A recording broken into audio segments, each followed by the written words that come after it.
Good morning, class 9. Last day the class was only audio, so I am again using it.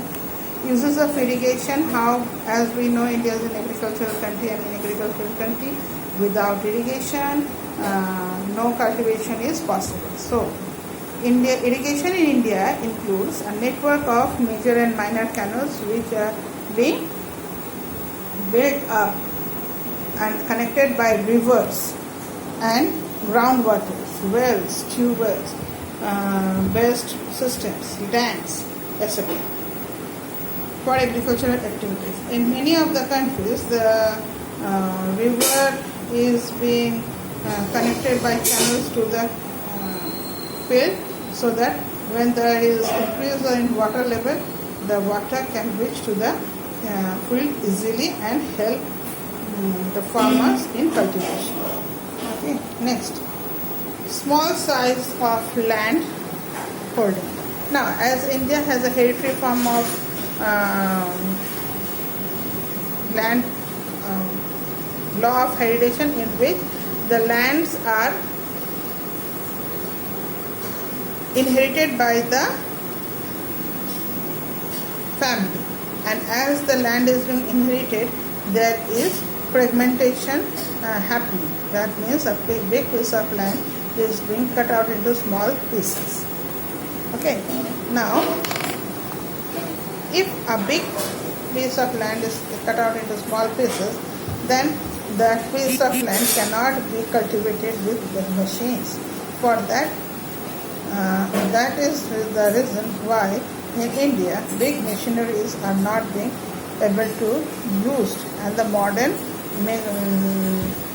mechanized method of agriculture is not been able to utilized. Next is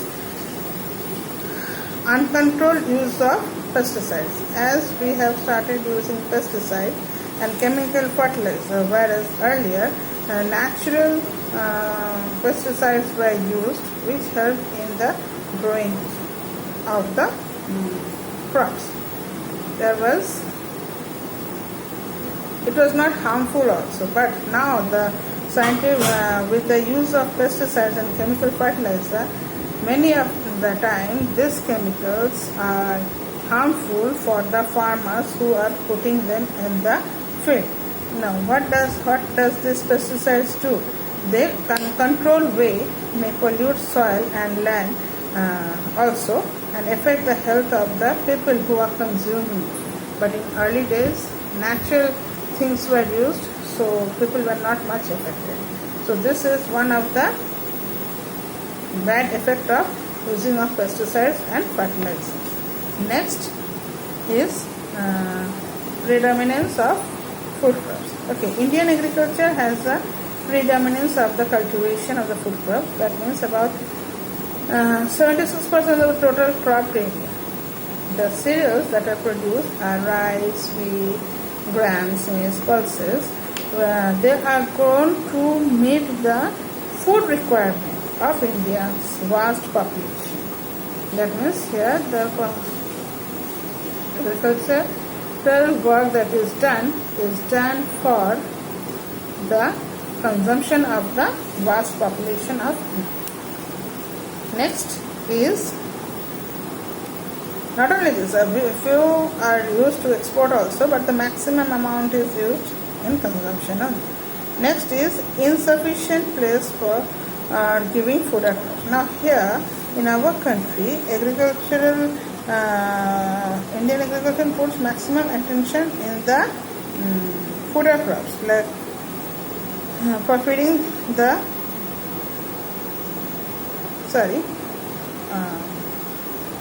maximum attention is given in the crops that are utilized by people, and very minimum attention is given towards the fodder crops, means the crops that are used by the cattle in the world.